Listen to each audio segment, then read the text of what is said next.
Oke, kita mulai. Bismillahirrahmanirrahim. Assalamualaikum warahmatullahi wabarakatuh. Selamat sore teman-teman calon sarjana Sistem Informasi Universitas Siber Asia.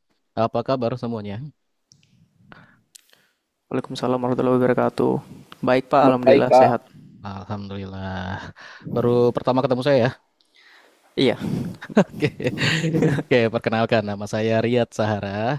Saya salah satu dosen tetap di Universitas Siber Asia, tapi dari prodi tetangga ya, dari prodi saudara kandungnya Sistem Informasi, dari prodi Informatika, prodi sebelah lah ya.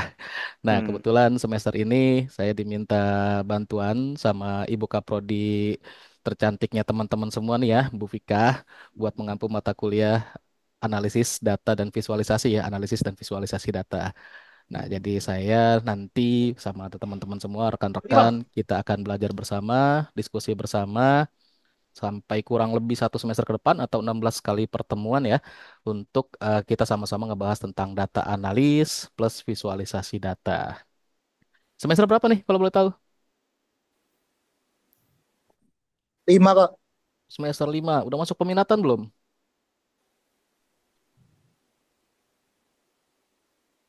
Kalau di prodi sebelah di informatika semester 5 sudah masuk peminatan ya. Nah, kalau di prodi SI saya tahu peminatannya atau profil lulusannya salah satunya adalah Business Intelligence ya. Nah, di Business Intelligence, data analisis ini atau data analytics Bang, salah satu kuliah, Bang. foundationnya nih. Yuk, Salah satu udah foundationnya, yuk. salah satu basic knowledge-nya yang teman-teman nih wajib bukan cuma dipahami ya, tapi dikuasai. Itu. Ya karena memang tantangannya, tuntutannya untuk bisa menerapkan BI ya, itu salah satunya adalah mengolah data, menganalisis data, sampai nanti bisa memvisualisasikan datanya dan baru diimplementasikan dalam sebuah kecerdasan bisnis atau istilahnya yang keren adalah BI sekarang ya, Business Intelligence. Oke, nah sebelum kita mulai materinya, saya share screen apa aja yang akan kita pelajari selama kurang lebih kita bahas bareng-bareng ya, kita diskusi bersama. Sebenarnya bukan saya mengajar full karena konsep belajar di abad ke-21 di era kurikulum yang sekarang Merdeka Belajar ya. Ini model pembelajarannya adalah student center learning di mana aktor utamanya sebenarnya sudah bukan pengajar, tapi teman-teman atau rekan-rekan semua di sini sebagai mahasiswa atau sebagai pelajar adalah aktor utamanya. Nah, pengajar atau dosen fungsinya sebagai apa? Lebih ke arah mentor atau tutor, ya. Jadi nanti kan teman-teman diberikan materi, materinya tentang beberapa sub bagian atau sub pokok bahasan dari konsepnya si data analisis sama visualisasi data. Teman-teman nanti akan pakai metode explore learning, discovery learning untuk mempelajari materinya, mencoba studi kasusnya. Terus nanti kita akan bahas bersama-sama dalam proses perkuliahan yang modelnya sinkron kayak gini nih. Ya, kalau yang di asinkron ya kita bisa berdiskusi lewat komentar yang ada di LMS untuk setiap materinya. Kita nanti bisa sesi tanya jawab di situ. Tapi kalau untuk sesi sinkron ini kita interaksi secara langsung. Oke, saya share dulu screen-nya. Nah, wah, sebelum materi nih, apa aja yang akan kita pelajari atau teman-teman nanti akan dapatkan, kita akan bahas secara bersama-sama selama kurang lebih satu semester ke depan, 16 kali pertemuan. Ini dia. Wah, lewat. Oke, jadi nanti di pertemuan hari ini kita akan coba untuk diskusi tentang konsep data analitik dan penerapannya di bisnis intelligence. Terus ada model bisnis digital di pertemuan kedua atau materi kedua. Lalu di pertemuan ketiga atau sesi ketiga ada Strategic Information System for Competitive Advantage ya. Jadi mencari atau menggunakan, mengoptimalkan yang namanya Strategic Information System untuk kompetisi atau daya saing bisnis. Bukan hanya daya saing bisnis juga ya, tapi daya saing dari instansi atau institusi atau organisasi dan apapun lah ya. Lalu yang keempat ada data life cycle. Nah, ini salah satu bagian dari software development life cycle ya. Ada data life cycle. Gimana cara untuk mengelola data. Terus ada data mining, nambang datanya, sama knowledge discovery for BI-nya. Jadi kita akan memperdalam lagi pengetahuan tentang menggali data, menganalisa data, mengolah data yang kita hubungkan dengan BI. Lalu ada CRM, Customer Relationship Management, Supply Chain Management. Apa nih hubungannya sama data analisis gitu ya? Internet marketing, digital marketing, sama machine learning, sorry, sampai digital marketing itu apa hubungannya sama BI, sama BI dan sama data analisis? Nah, kita kan langsung studi kasusnya adalah implementasi di sebuah bisnis atau organisasi gitu ya, yang dimana salah satu contoh-contoh studi kasus yang bisa kita ambil dari beberapa materi tersebut. Jadi nanti akan kita pelajari dan nanti akan kita gali datanya dengan teknik apa. Nah, dari mulai pertemuan ke-9 nih kita akan ada yang namanya simulasi bersama atau praktikum bersama ya. Dari mesin learning, ada beberapa algoritma mesin learning yang akan kita pakai dari mulai prediksi, prediktif, deskriptif ya. Kita akan gunakan di situ. Nanti akan saya jelaskan setelah ini ya. Lalu ada text mining, terus ada data collection and extraction, ada data cleaning juga di data collection and extraction-nya. Lalu data preprocessing dan data transformation, menyiapkan data, statistika datanya, kita akan coba di situ. Lalu nanti akan kita lanjutkan ke modeling dengan beberapa algoritma sama kita evaluasi modelnya.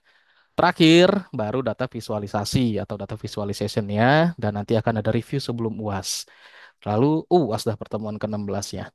Dan untuk mata kuliah ini, karena ini adalah jenis mata kuliahnya case-based study. Nanti untuk ujian dan UASnya, UTS dan UASnya, ya untuk ujian itu, teman-teman nanti akan mengerjakan studi kasus tuh untuk menganalisa data dan mengolah data sampai dengan bentuknya visualisasi datanya. Jadi seperti itu bentuk ujiannya. Dan kalau teman-teman lihat, mungkin kalau ada yang sudah pernah ambil mata kuliah bisnis intelligence, nyambung nih. Udah pernah ya bisnis intelligence? Udah diambil MK-nya atau belum? Pernah, pernah. Udah ya. Ada beberapa mata kuliah yang mirip. Pembahasan yang mirip di BI-nya. Kurang lebih mungkin sama sih Pak, karena visualisasi data ya. Sampai visualisasi datanya. Oke. Iya, ha. Berarti karena memang ini nyambung ya. Jadi ini Mm. berdasarkan request dari Ibu Kaprodi, analisis datanya sama visualisasi datanya serempetin. Serempetin, tabrakin kalau bisa dengan BI ya. Jadi makanya materinya seperti ini. Oke, nanti ini adalah 14 materi yang akan kita bahas atau belajar bareng-bareng nih. Nah, sebelum kita masuk ke materi pertama yang data analitik and business intelligence, sama satu lagi ada data analitik dengan SQL, di mana di sini nanti ada penjelasan tentang data analitiknya yang nanti akan saya jelaskan. Ini udah di-share juga di LMS ya. Saya mau nanya nih ke teman-teman semua. Pemahaman teman-teman tentang data sudah sejauh mana? Apa yang diketahui tentang data dan bagaimana menyatakan data tersebut adalah data yang valid, data yang berkualitas. Apalagi ini teman-teman dari bidang sistem informasi ini udah sering ngedengar konsep IPO. Kenal ya konsep IPO ya? Udah kenal belum? Konsep IPO. Kan kita Belum kak. kuliah 4 tahun ini cuma belajar itu doang tahu. IPO. Masa belum pernah denger? Serius. Belum, Pak. Input proses output sudah dengar input proses output?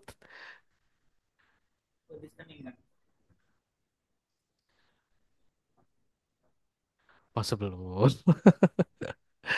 Nah, saya ngegambarin di sini lah ya, biar enak ya, biar ada visualnya.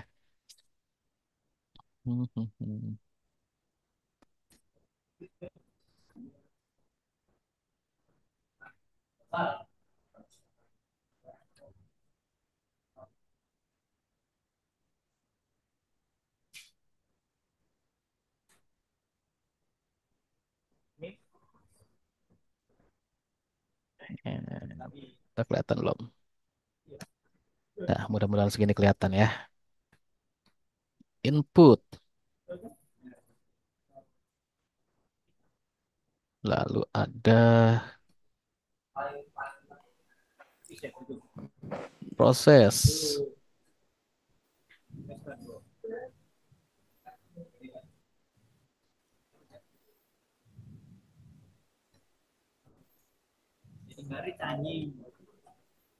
ada lagi yang namanya output.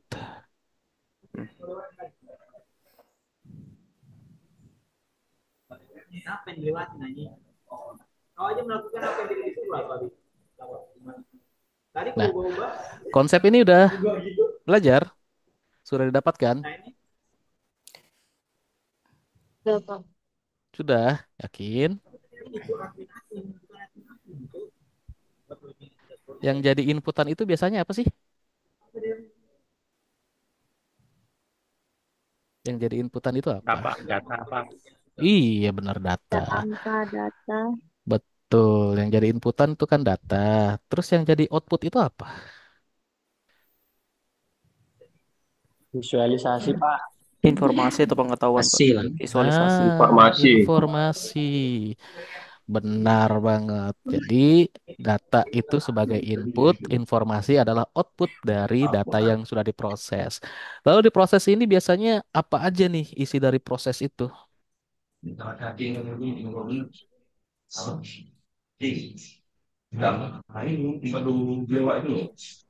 Isi dari proses biasanya ada algoritma, ada lagi metode, ada lagi metodologi. Nah, itu isi dari proses. Oke. Nah, kalau data sama informasi udah paham ya perbedaannya? Sudah, sudah, Kak. IPO saham. Wah, ini Mas Pandu. IPO saham bukan. Ini IPO nih input proses output ya. Apa bedanya data sama informasi? Kita sambil minum es biar santai ya. Kalau ada yang sambil ngopi, wah lebih mantap ya. Itu masih tentang, Kak.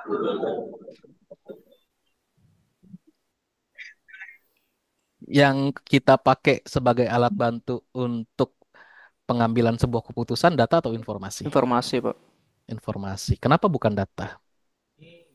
Karena data tidak berupa pengetahuan, Pak. Hanya fakta-fakta aja kumpulan. Data ini sebuah objek ya, Iya, Pak. betul ya. Nah, data biar bisa dibilang data yang valid atau data yang berkualitas kan minimal memenuhi tiga aspek tuh. Kira-kira apa aja ya? Salah satunya tadi Mas Raditya udah sebutkan tuh. Salah satunya adalah fakta. Kenapa harus fakta? Karena kalau fakta itu sudah sesuatu yang kebenarannya mutlak, bukan yang bisa diperdebatkan lagi atau diragukan lagi kebenarannya, seperti opini. Nah, opini itu nggak boleh jadi data. Kenapa? Karena kebenarannya belum tentu. Beda hal dengan sebuah fakta yang kebenarannya sudah mutlak. Tidak bisa diperdebatkan lagi benar atau salahnya, karena itu adalah sebuah fakta. Dua lagi apa kira-kira? Selain yang pertama adalah fakta.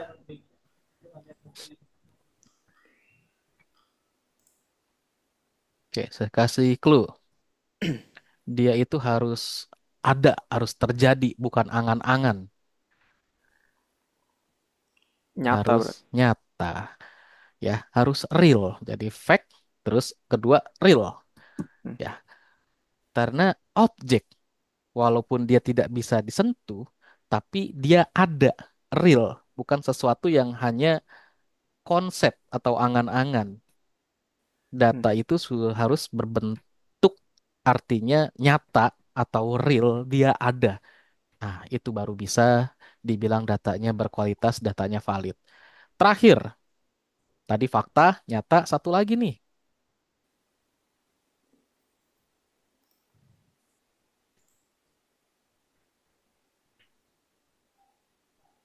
Satu lagi yang penting. Kalau misalkan kita mau butuh data di saat ini, ya berarti datanya yang harus kita apa? Mau butuh informasi untuk mengelola atau mengambil keputusan di saat ini, ya berarti data-data yang dipakai juga berhubungan dengan saat ini, kesesuaiannya dilihat, yaitu relevansinya Hmm. atau relevan. Data Hmm. itu harus relevan saat mau mendapatkan informasi juga yang relevan dengan keadaan sekarang. Kalau misalkan datanya yang dipakai sudah out of date, sudah usang, informasi yang dihasilkan ya pasti tidak bisa dipergunakan untuk informasi yang mau kita ambil knowledge-nya, seperti tadi kata Mas Aditya, untuk ngebantu kita ngambil sebuah keputusan untuk strategi bisnis, re-engineering apapun gitu ya, yang saat ini sedang dialami. Tuh. Jadi ya masalah yang saat ini itu yang diproses atau diambil jadi sebuah data untuk diproses jadi sebuah informasi untuk mendapatkan solusi atau jawaban saat ini. Nggak bisa masalah masa lalu mau kita dapetin informasi atau knowledge untuk masa sekarang. Sudah tidak relevan. Begitu. Itu konsep dari, nah benar real time juga sama. Real time atau relevan, ya itu betul ya. Udah tahu berarti ya, data itu harus seperti apa? Oke, kita lanjut ke yang materi ini dulu nih. Sebelum ke dengan BI-nya ya. Nah, ini teman-teman bisa simak atau bisa apa akses di LMS ya. Ini sudah saya share. Kalau ada SQL-nya, ya udah SQL-nya diabaikan aja. SQL salah satu tools juga untuk data analitik ya. Jadi sebenarnya toolsnya itu banyak banget.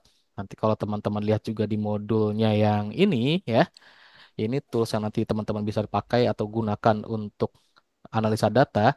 Ada RapidMiner. RapidMiner ini sekarang sudah ganti nama. Ada yang tahu nama barunya? Nggak tahu, Pak. Altair Studio. Ya, jadi kalau teman-teman sekarang mau download RapidMiner, nanti akan diarahkannya ke ini.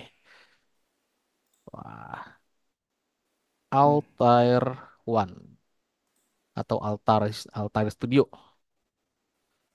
Terus license-nya gimana? Nah, ya Altair Studio ya, Altair AI Studio. Dia berlicense ya, tapi kalau teman-teman sudah punya license-nya RapidMiner, ya bisa dipakai juga di software itu, di software si Altair itu. Dia bentuknya, nah ini ya Altair Studio, AI Studio namanya sekarang. Teman-teman nih harus konekin license-nya kalau mau dipakai. Terus kalau misalkan teman-teman sudah punya email Unsia, email studentnya, nah itu bisa secara gratis dapat license-nya per tahun yang selama emailnya aktif, maka license-nya akan otomatis diperpanjang juga. Saya juga menggunakan license dari email dosennya Unsia, jadi bisa dipakai gratis. Lumayan berat sih emang softwarenya si Altar AI Studio ini ya. Wah, belum kebuka, bentar. Jadi laptop saya aja lumayan lama ngebukanya. Karena ini sekarang konsepnya seperti sebuah IDE ya, seperti sebuah integrity development environment gitu ya untuk ngedevelop sebuah kita mau bikin visualisasi atau perhitungan machine learning di situ dan enaknya kalau yang teman-teman sudah pakai RapidMiner gitu ya, kan tinggal klik and drag ya, nggak banyak customisasi. Beda halnya dengan kalau misalkan teman-teman pergunakan tools yang namanya dari Google ya, Google Collaboration atau teman-teman sering pakai istilahnya namanya Google Colab ya. Hmm. Wah, ini berat sekali. Lagi dibuka di saya belum selesai-selesai kebuka nih. Belum bisa digeser ke monitor saya yang satunya. Oke lah, nanti kalau sudah muncul saya tunjukkan lah. Lanjut dulu untuk data analitik. Oke, sebelum masuk materinya lagi, data analitik. Nah, ini berhubungan banget sama salah satu peran atau posisi atau profesi di dunia pekerjaan di industri khususnya dengan yang namanya data analis. Jadi kalau data analitik itu proses analisa datanya, data analis itu adalah seseorang yang berprofesi atau mempunyai tugas dan tanggung jawab untuk menganalisa data. Ada yang sudah jadi data analis di sini atau berencana menjadi seorang data analis?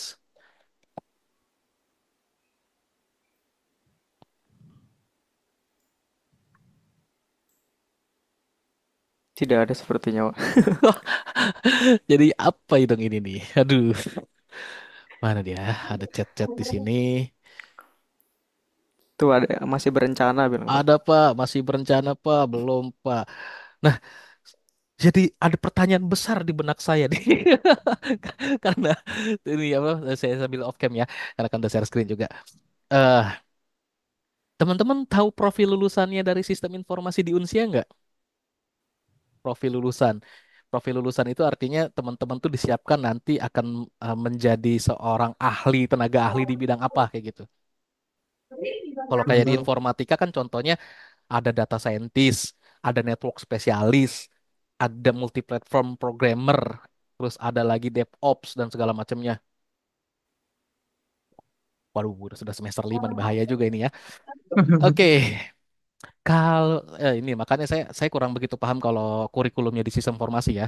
Sempat pernah diskusi juga tapi nggak terlalu panjang lebar ya, jadi tidak mendalam dengan beberapa dosennya. Sempat juga sama Ibu Vika juga sempat diskusi juga. Kalau yang saya tahu salah satu yang kental mau benar-benar difokuskan adalah seorang sorry bukan seorang tapi bidang bisnis intelijen ya. Hmm. Nah, di bidang bisnis intelijen itu banyak banget cabang profesi atau kompetensi yang bisa teman-teman asah untuk mempersiapkan diri, bisa punya daya saing nanti di industri. Salah satunya data analis, yang kedua data engineer, yang ketiga eh CEO, SEO, SEO spesialis atau SEM, karena di SI ini kental banget nih belajar e-learning, sorry bukan e-learning apa, e-commerce sama BI-nya ya. Nah, jadi SEO atau SEM ya, Search Engine Marketing itu juga bisa. Terus DBA, tapi DBA itu mohon maaf bukan tanpa bermaksud underestimate profesi itu. Database administrator itu levelnya tidak sebagus yang data analis, terus BI analis gitu ya. Jadi kalau bisa ya di atasnya itu aja ya. Data engineer lebih oke gitu ya. Tapi ya itulah resikonya, kompetensinya harus dipersiapkan. Nah, terus kalau yang di bagian e-commerce tadi kayak SEO, SEM, terus mungkin influencer juga bisa jadi gitu ya, tapi kayaknya nggak begitu masuk. Cuma diambil ilmunya bisa juga ke arah sana. Jadi harus dipersiapkan dengan baik ya. Apa yang mau dicapai, apa kompetensi yang ingin didapatkan. Kayak misalkan contoh di sini. Oke. Nah, ini ada salah satu dari materi saya, seorang data analis kalau teman-teman lihat di situ ya. Dia yang memang meneliti informasi menggunakan alat alat analisis data. Hmm. Dan kompetensi utama yang harus bisa dikuasai adalah menganalisis data. Yang pertama, analisis data banyak banget dari mulai data explore, data cleaning, data preparation, data statistiknya, sampai dengan bisa memvisualisasikan data. Itu sebelum data reporting. Seperti itu ya. Nah, itu data analis. Ya, kita membahas di sini khusus untuk data analis dulu.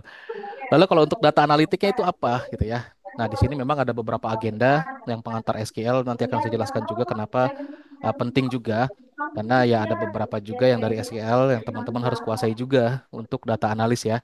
Selain nanti teman-teman juga akan saya kenalkan Python-nya ya, sama si Altar Studio-nya. Jadi di mata kuliah ini ada tiga nih kombinasinya, SQL, terus si AI Studio atau si Rapid Miner-nya, yang ketiga adalah si Python-nya ya. Algoritma machine learning-nya kita pakai Python. Kalau pakai SQL sulit. Penjelasannya kenapa sulit ada di modul ini, teman-teman bisa akses ya. Yang diharapkan sih sebenarnya teman-teman udah baca nih modul ya. Ada dua modul yang harus sudah dibaca, jadi kita di sini tinggal diskusi aja. Oke, nah Sudah ini Pak. data data analisnya ya. Jadi kalau teman-teman lihat data analitik atau analisa data, yaitu ada proses sistematik. Kalau teman-teman ngedenger atau melihat sistematik, berarti ada urutan strategiknya, ada urutan sistematisnya. Nggak bisa langsung loncat-loncatan gitu ya. Nggak bisa kita langsung ada proses data. Data sebelum diproses itu datanya harus ada yang namanya eksplorasi data, terus ada yang namanya lagi data cleaning. Nah, udah pernah dengar belum dua istilah itu tuh? Data exploration sama data cleaning. Dan pernah nggak dilakukan? Sudah Pak, pas di mata kuliah BI sempat itu. Hmm. Nah, berarti yang paling simpel lah datanya data cleaning tuh. Ngapain aja tuh kira-kira di data cleaning? Kemarin sih data-data yang nggak valid, misalkan nilainya nol Hmm. atau not number itu Hmm. dibersihkan dari Hmm. database itu.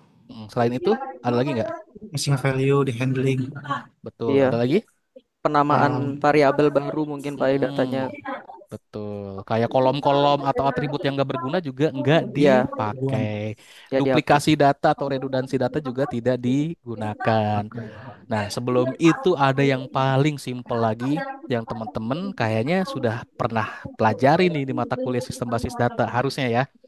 Kenal dengan namanya normalisasi data? Ya sempat Normalisasi sempat data. dipelajari di basis Hmm, data. Ada berapa step sih normalisasi data? Dua ya. Ayo, Tiga ya ada Pak? berapa? Hai, kok Yang tahu encoding orang encoding saya scaling nanya. scaling bukan sih? Bukan. Bukan. Mm-mm. Jadi Normalisasi normalisasi data. data itu kalau bentuk yang tidak normal kan kita istilahkan dengan UNF, UNF atau unnormal form. Lalu dibentukkan dari normal 1 sampai dengan normal 7. Untuk setiap normalnya ya tinggal normal ke 1 atau first normal form 1NF, second normal form 2NF, 3 normal form atau third normal form 3NF. Di antara 3NF dengan 4NF ada yang namanya Boyce Code normal form atau BCNF. Lalu ada fourth normal form, five normal form, six normal form, seven normal form. Kira-kira jika datanya mau dipakai untuk sebuah aplikasi atau sebuah software, minimal ada di bentuk normal keberapa? Tiga. Ketiga ya. Nomor normal ke-7, Pak. Menguji terlebih dahulu. Sampai normal Verifikasi dan ketujuh. uji. Tinggi sekali ya. Memang idealnya seperti itu sampai bentuk normal ketujuh. Tapi saat sudah Normal ketujuh. di BCNF atau ya minimal banget ya, minimal banget itu tiga bentuk ketiga atau third normal form. Tapi yang paling optimal adalah di BCNF atau boycott normal form. Semua ketergantungan data sudah dihilangkan, yang ketergantungan data parsial ya, bukan yang FD. Kenal ya istilah FD ya? Functional Kenal, Pak. dependency, functional dependency. Jadi ketergantungan secara utuh dari atribut yang bukan key, dia sudah sangat tergantung dengan atribut key-nya, dan yang atribut tidak punya ketergantungan dengan si key-nya ya itu sudah dihilangkan semua. Dan salah satu trik untuk menghilangkannya adalah dengan cara dekomposisi table. Tabelnya dipisah atau tabelnya diparsialkan, tabelnya dipecah dengan menghilangkan ketergantungan parsial.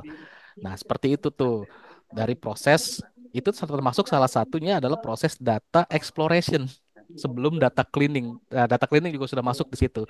Jadi atribut-atribut atau kolom kita kan berbasisnya adalah record. Yang dilihat adalah record bukan kolom, record ya. Karena record itu Iya, mewakili satu kalau gue informasi. Kalau kolom Hmm. hanya mewakili atribut, cuma data aja. Tapi kalau mau ngeekstrak sebuah informasi, kita lihat dari sebuah record. Hmm. Paham ya? Kenapa dari sebuah record? Karena dari sebuah record itu bisa kita ketahui informasinya apa. Kayak contoh kita mau ngambil informasi data teman-teman, nggak mungkin cuma namanya aja. Buat apa? Informasi nama doang. Tapi yang mau kita ketahui kan misalkan kayak nama, NIM, semester berapa, di prodi apa, jumlah SKS dan segala macam. Kalau misalkan untuk keperluan akademik, contoh seperti itu. Jadi yang dilihat sebuah record.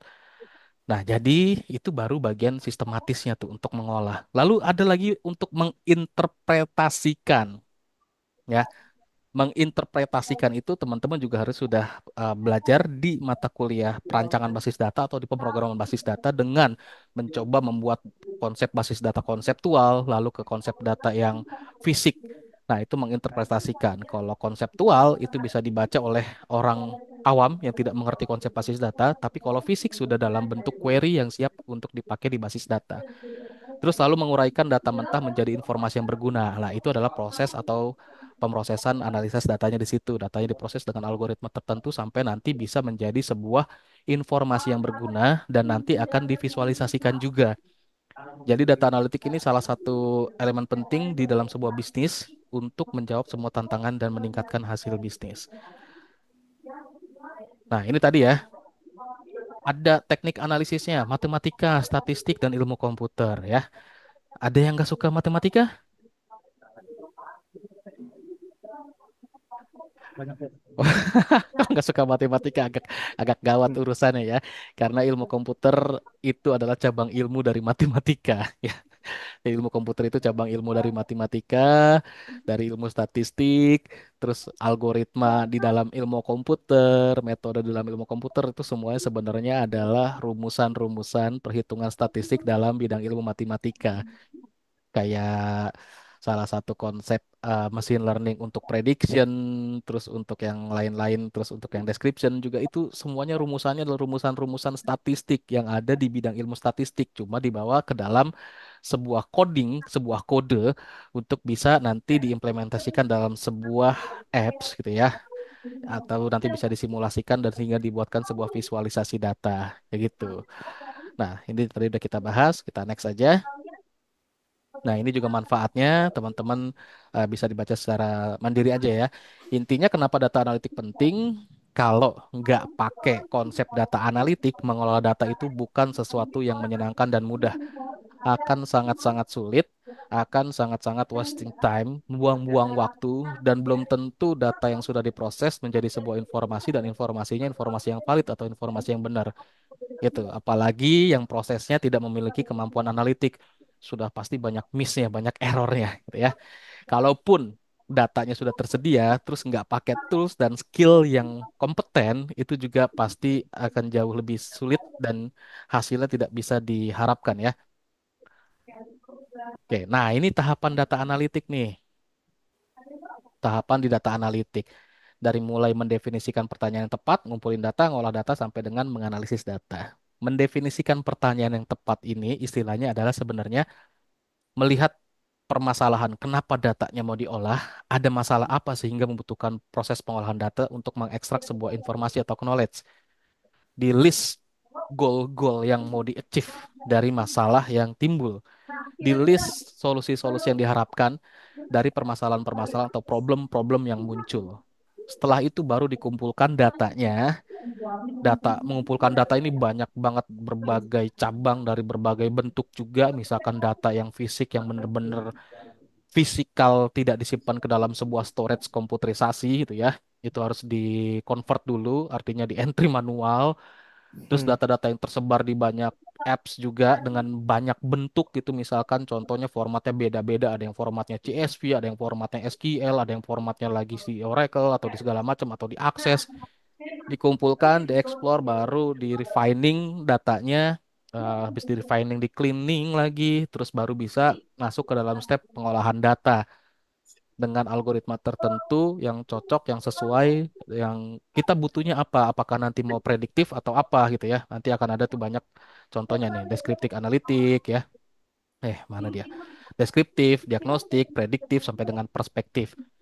Nah, contoh-contohnya di situ. Jadi diolah datanya dengan goals atau tujuan yang ingin di-achieve nih. Yang di-achieve itu maunya apa nih goalnya? Apakah untuk peramalan ya atau prediksi gitu ya? Apakah untuk nanti kita mau nyoba untuk komparasi dan lain-lain tuh. Kayak begitu ya. Nah, ini salah satu contohnya, bentar, ada di bagian mana ya?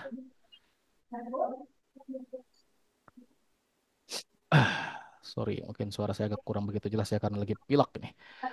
Oke, di sini contohnya tadi. Oke, contoh nih deskriptif analitik. Jadi yang dibilang deskriptif analitik itu, ini sebenarnya adalah jenis analisa yang paling sederhana dan ini jadi pondasi analisis lainnya. Jadi kalau teman-teman mau bisa yang diagnostik, prediktif, dan perspektif, deskriptif ini udah harus dilewatin dulu dan harus bisa. Deskriptif ini paling simpelnya teman-teman kayak gini ilustrasikannya. Apa yang terjadi gitu ya. Apa yang terjadi? Misalkan ada sebuah permasalahan di data. Kenapa? Apa yang terjadi dari masalah tersebut? Contoh gampangnya lagi kayak gini. Kita teman-teman bisa ngebayangin kita lagi nganalisis data bisnis pakaian dan menemukan bahwa produk pakaian tersebut selalu mengalami peningkatan penjualan yang secara signifikan ya. Dan dari hasil analisisnya, penjualan yang signifikan ini terjadi pada bulan-bulan tertentu, misalkan di bulan April, Mei atau Juni aja. Hmm. Nah, itu tuh apa yang terjadi tuh gitu. Jadi begitu diolah datanya ya, dianalisis datanya ternyata ada kenaikan penjualan pakaian, produk pakaian, tapi hanya terjadi di bulan-bulan tertentu, misalkan April, Mei, Juni. Atau paling gampang gini, ilustrasinya bulan-bulan tersebut bulan-bulan yang berdekatan dengan salah satu hari raya besar keagamaan, contohnya Idul Fitri. Nah, itu yang lagi terjadi tuh. Deskriptif analitiknya harus matang dulu, baru bisa lanjut ke diagnostik analitik. Karena di diagnostik analitik, ini kita bisa gunakan untuk menjawab pertanyaan mengapa ini terjadi. Nah, jadi ini Hmm. berguna untuk menemukan akar permasalahan dari sebuah bisnis atau sebuah organisasi. Kayak contoh yang tadi ya. Nah, pada saat tadi ternyata ada kejadian kenaikan penjualan produk pakaian di bulan-bulan tersebut dan setelah dilakukan survei ya, pakai data analisis survei, ternyata itu terjadi karena tadi ada hari besar keagamaan di situ.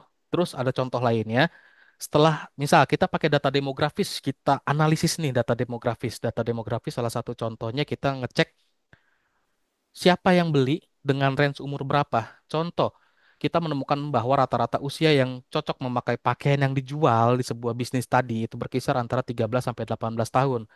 Tapi ternyata customer yang membeli pakaiannya usianya di luar range itu. Contoh di usia range 25 sampai 40.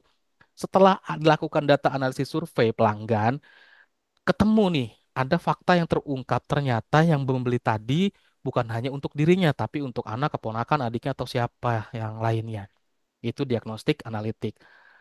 Lalu dilanjutin di prediktif analitik. Nah, kalau tadi deskriptif analitik menjawab pertanyaan apa yang terjadi, diagnostik analitik menjawab pertanyaan mengapa ini terjadi, di prediktif analitik menjawab pertanyaan apa yang mungkin terjadi di masa depan. Prediction, peramalan muncul di sini. Dan ini biasanya sudah menggunakan algoritma machine learning. Hmm. Contohnya tadi ya, melonjak di bulan-bulan April, Mei, Juni di mana tadi kita tahu bulan-bulan tersebut dekat dengan Hari Raya Idul Fitri. Dengan demikian, nanti kita bisa memperkirakan di tahun depan penjualan pakaian juga akan meningkat di bulan-bulan yang mendekati bulan Idul Fitri. Misalkan bulan Idul Fitrinya nanti akan maju jadi 1 bulan gitu ya. Jadi yang tadinya April, Mei, Juni meningkat, mungkin nanti di bulan berikutnya dari mulai Maret nih mundur sebulan, Maret, April, Mei. Ya, untuk peningkatan di tahun-tahun berikutnya berdasarkan histori dari peningkatan di tahun yang sebelumnya. Jadi bisa menentukan strategi bisnis selanjutnya seperti apa. Habis prediktif analitik, kita lanjut ke perspektif analitik. Oke, masih ingat tadi yang description menjawab pertanyaan apa? Description, deskriptif analitik menjawab apa yang terjadi. Hmm. Diagnostik analitik, mengapa Hmm. ini terjadi? Mengapa? Prediktif analitik, apa yang Apa yang mungkin akan terjadi? terjadi di masa depan? Perspektif, apa Terus, yang harus dilakukan setelah ini? Jadi, habis tahu apa yang akan terjadi di berikutnya atau masa depan, dipersiapkan apa yang harus dilakukan. Contohnya seperti itu. Ya. hmm. Tadi kan sudah tahu tren-trennya dengan gimana-gimana hasil datanya, ya berarti nanti bisa dipersiapkan apa yang harus dilakukan. Ini jenis-jenis data analitik. Ada 4 ini aja yang harus dikuasai. Udah oke lah, seperti itu. Nah, jadi data analitik seperti ini. Ilmu yang untuk menganalisis data mentah menjadi informasi yang lebih mudah disajikan dalam pengolahan data. Oke, yang dilalui itu mulai dari definisi masalah, ngumpulin data, membersihkan data, sampai dengan menganalisis data. Oke, ada yang mau tanya dulu nggak sampai sini? Selama ini sih saya cukup menyimak sih, seru juga sih. Oke, kalau yang Pak, tadi izin Pak, alter, heeh, mau bertanya sedikit Pak. Mungkin boleh silakan. karena mungkin agak bersinggungan sedikit tentang kerjaan gitu Pak. Biasanya kalau untuk data analitik kan yang biasa tools-tools sederhana gitu kan. Heeh. Cuman eh, next levelnya dari data analitik ini apakah ujung-ujungnya tetap dari jadi datanya dashboard gitu dalam bentuk mappingan data atau bisa dalam bentuk yang lain nggak ya Pak? Selama ini yang pernah coba mungkin Bapak ketahuin gitu tentang data analitik. Oke, Karena kan nah, setahu saya kan ujung-ujungnya kayak dashboard yang ada di rata-rata di perusahaan itu kan hanya sebatas ya udah nih mapping berapa persen kerjaan selesai, apa apa yang kira-kira mau dilakuin gitu. Apakah dia hanya muter-muter di sekitaran dashboard aja atau ada sebenarnya bentuk next levelnya lagi data analitik itu sih Pak. Itu sih Pak mungkin Pak. ada contoh aja langsung ya. Contoh nanti hasil perkuliahan teman-teman akan seperti apa ya. Kalau yang contoh di file yang ini, yang dengan Rapid Miner, saya belum export lagi ya. Jadi ini karena tools yang baru, saya belum export. Contohnya seperti ini, sama ya tampilannya ya. Kalau teman-teman ada yang udah pernah install Rapid Miner, Altar AI Studio ya sama persis tampilannya lah. Nanti teman-teman bisa mengolah data di sini, gampang tinggal klik and drag. Terus kalau mau coba-coba juga ada sampel datanya yang teman-teman bisa pakai. Kalau nggak mau dari sini juga bisa ngambil dari Kaggle ya. Hmm. Bisa ngambil dari Kaggle. Kaggle itu banyak banget data yang teman-teman bisa pakai di situ. Nah, terus ada lagi beberapa contoh, kayak misalkan kalau kita mau pakai Google Collaboration. Nah, di Google Collaboration ini salah satu contohnya di sini ada studi kasus. Nah, kalau teman-teman lihat ya di sini studi kasus untuk menganalisa tren penjualan dan prediksi harga penjualan rumah di salah satu daerah, contohnya di London. Kalau di sini contohnya ya. Nah, bukan hanya seperti dashboard aja, tapi kalau teman-teman lihat di sini ada data exploration, data cleaning, data analisis, data visualization, dan machine learning yang akan digunakan apa. Nah, nanti teman-teman ujiannya, bentuk ujiannya seperti ini, diberikan case study atau studi kasus yang nanti teman-teman akan mengelola pakai tools bebas, mau pakai yang SQL silahkan, tapi kalau pakai SQL kesulitan di sini machine learningnya. Kalau saran saya pakai Google Collaboration aja, ya. Karena nanti saya contohkan juga dengan Google Collaboration ya. Nanti teman-teman mulai praktikum sama saya itu dari mulai pertemuan ke 10 ini nih ya di text mining. Setelah kita bahas konsep machine learning. Jadi kurang lebih ada 1, 2, 3, 4, 5 kali simulasi lah ya. Tapi optimal kita buat 3 kali aja. Oke, nah salah satu contohnya seperti ini. Udah pernah pakai Google Colab belum? Sudah Pak, sudah. Udah, Pak. Ini kurang Sudah lebih ya. juga sama kayak di Kaggle Jupyter itu ya, Pak. Betul. Jadi kayak misalkan contoh di sini kita akan melakukan data exploration, lalu data cleaning, lalu data analisis, cari mean, median, modenya, standard deviation, range, probability, confidence interval, hypothesis testing, data visualization dengan beberapa jenis, dari mulai line plot, box plot, scatter plot, histogram yang banyak dipakai. Lalu ada implementasi machine learning dengan beberapa model. Di regression ini ada sekitar 3 model. Di classification juga ada banyak modelnya nanti dipilih. Dan yang mana yang paling optimum keakuratannya ya, karena classification nih sama nanti di clustering. Kayak misalkan contohnya ini masih data exploration ya yang menggunakan Panda terus pakai NumPy juga ya, NumPython juga di diimport juga dari Matplotlib-nya dari Hmm. PyPlot juga. Nah, ini tampilnya begini aja. Nah, ini dari data cleaning nih, menghapus baris duplikat, mengisi nilai yang hilang atau nol. Lalu nanti kisah kalau misalkan ada yang hilang, kita bisa isi dengan modus. Kenapa? Karena nilai yang terbanyak muncul dan dicari nilai tengahnya dari min-nya juga. Nah, nanti kita isikan nilai yang hilang itu dengan nilai modus. Karena nggak boleh ada nilai yang hilang kalau pada saat kita mau melakukan analisis data, gitu ya. Hmm. Terus dicek lagi apa ada nilai nol lagi setelah diisi lagi. Kalau udah kosong semua, lanjut ke step berikutnya, konversi data. Kalau misalkan ada yang tidak sesuai, kayak misalkan date. Date itu tipe datanya harus date, nggak boleh string. Kebanyakan banyak yang ngawur nih ngisinya nih ya. Hmm. Beda-beda data enternya atau si data entry-nya, si adminnya kadang beda juga ngisiinnya. Ada yang ngisinya pakai misalkan 0 apa 29 Oktober ditulisnya 29 Oktober 2024. Ada yang nulis 29 strip 10 strip 2024. Kan banyak yang seperti itu dan itu kita harus convert, harus disesuaikan, harus jadi satu bentuk, satu tipe juga. Lalu kolom-kolom yang nggak diperlukan juga nanti akan dihapus juga. Lalu menampilkan lagi informasi dataset setelah proses cleaning. Udah beres semuanya. Nggak ada yang non-null lagi. Data tipenya udah kelihatan jelas semua. Deskriptifnya nanti akan kita cek. Deskriptif setelah cleaning sama deskriptif yang sebelum cleaning. Nah ini harus dicek nih. Kalau ada yang beda berarti ada proses yang apa? Ada proses perubahan lagi setelah yang di sini menampilkan statistik deskriptif untuk kolom numerik setelah kita datanya dibaca nih ya. Nah, kalau ada perubahan seperti itu, kita harus cek apa yang berubah lagi. Kita harus cek-cek lagi. Nah, ini untuk nampilin list aja. Terus ini nanti kita nampilin kayak misalkan rata-rata ya. Nah, ini kita skip dulu aja. Kalau ada hipotesis testing kalau misalkan ada perbandingan atau ada asumsi yang harus dibuktikan asumsinya benar apa enggak. Contohnya di sini asumsinya kalau realnya ada beberapa perbedaan harga rumah di 2 area dan 2 area yang jadi contoh adalah contoh di sini untuk Kensington sama Westminster. Di hipotesis yang pertama ini salah, mana dia? Nah, hipotesis yang pertama ini salah, ternyata harganya nggak beda signifikan. Saya tuning hipotesisnya menjadi hipotesisnya real, ada tes statistiknya sekian, V-value dengan hasilnya harganya beda jauh. Lalu saya masukkan lagi Z-test, Z-test ya, yang lebih simpel dan hasilnya sama. Hasilnya sama dengan V-value-nya agak beda tapi menghasilkan hipotesis yang sama. Lalu data visualization ya standar aja ya, yang pakai line plot, box plot, scatter plot hanya untuk seperti itu aja. Nah, bentuk kayak gini. Yang kita melihat di sini adalah machine learning. Nah, di machine learning yang pertama menggunakan regression. Untuk modelnya skornya terlalu rendah dan ini skornya selalu berubah-ubah. Ini nggak mau saya running dulu ya. Nanti ada beberapa yang harus saya sesuaikan.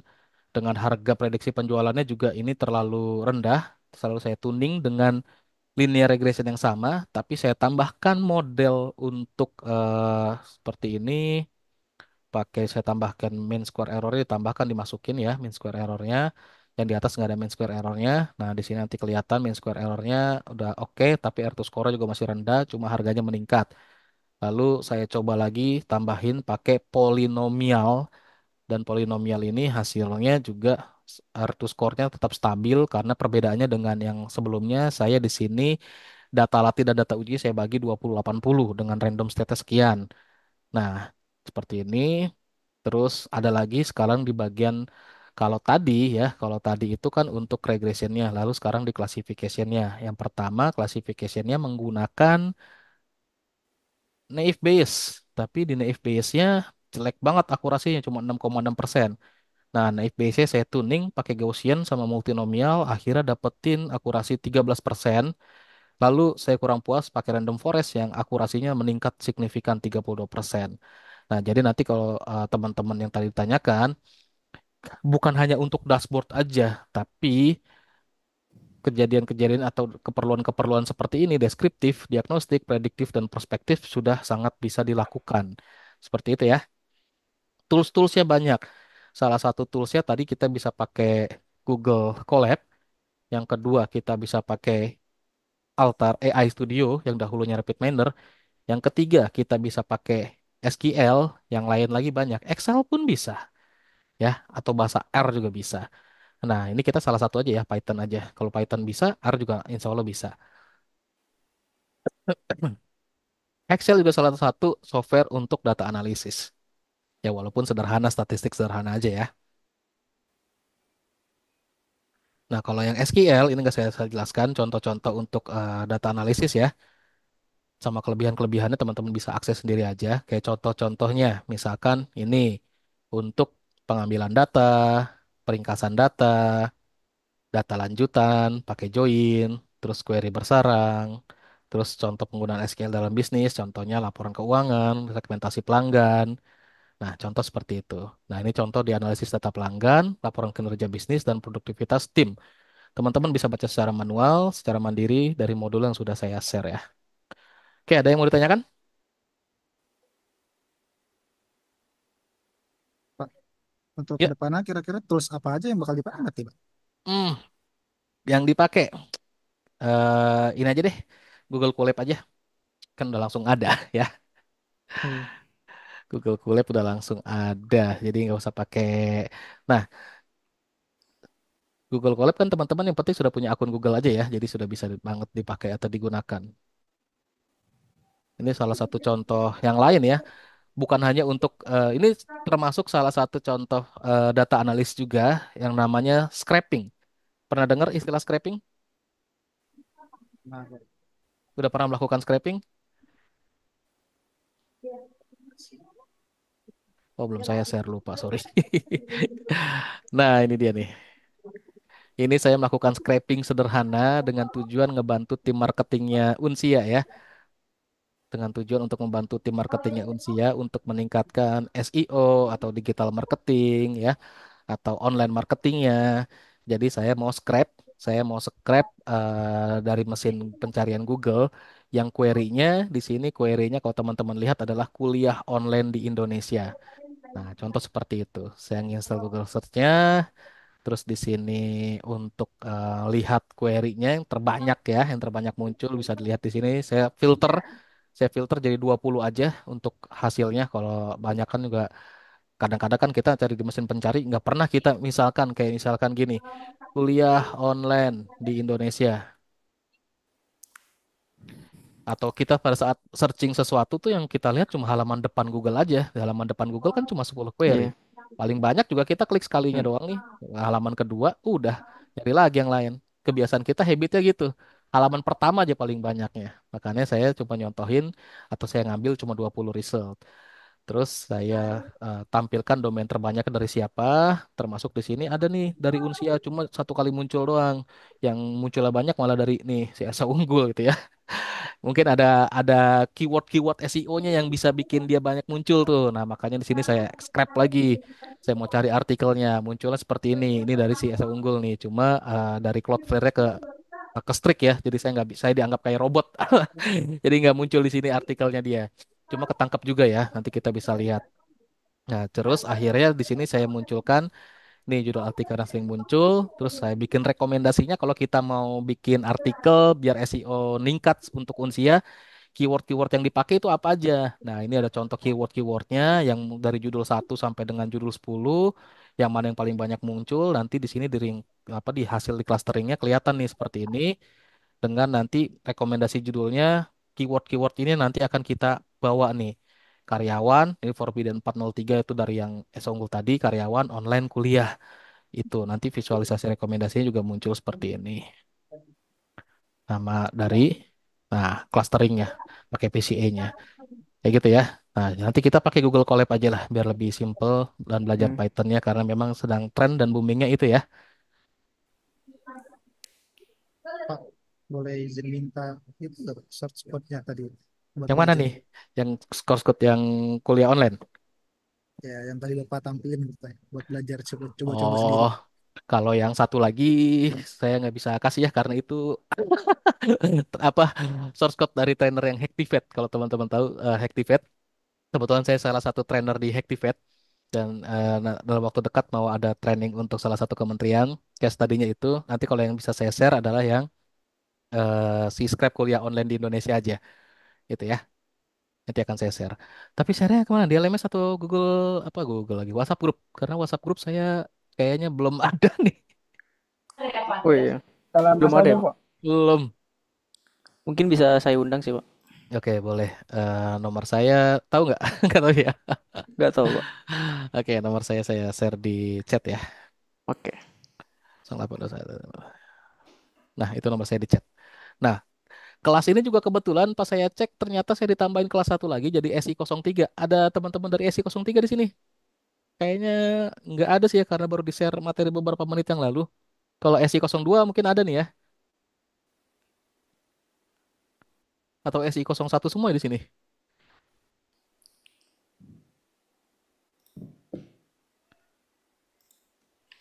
Karena ini saya gabungin ya untuk sinkronnya kan materinya sama. Kalau saya biasanya gitu kalau kelas paralel mata kuliah yang sama ya saya gabungin aja. SI 01. Nanti kan ganti-gantian untuk buka apanya? Sesi sinkronnya untuk minggu ini kan dari SI 01 tuh. Nanti di SI 02 minggu depan, SI 03 minggu depannya lagi. Tapi kalau untuk link pasti akan saya langsung share di situ. Nah, SI 03 dosen sebelumnya bukan saya, tapi ternyata dosennya digantikan sama saya. Saya juga belum baru tahu pas saya ngecek ini lagi confirm ke Bu Vika. Bu Vika juga. Nah, iya baru banget tuh. Jadi ditambahin MK yang sama. Oke.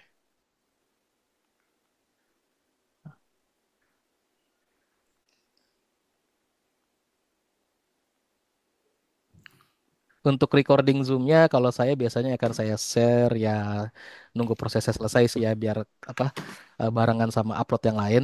Paling lama banget H+7 setelah recording ini apa sesi sinkronnya itu paling lama banget. Tapi biasanya saya H+2 H+3 udah saya upload lagi kok untuk sesi recording ya, untuk sesi sinkron yang di-record. Oh, udah maba konversi, oke aman konversi. Ada lagi yang mau ditanyakan? Silakan.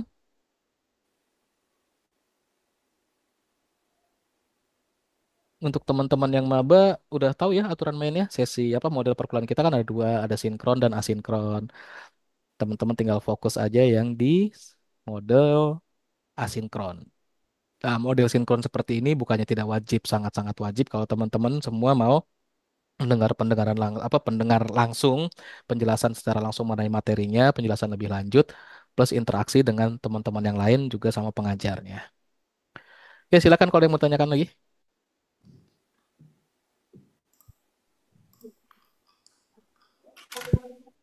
Cukup, cukup.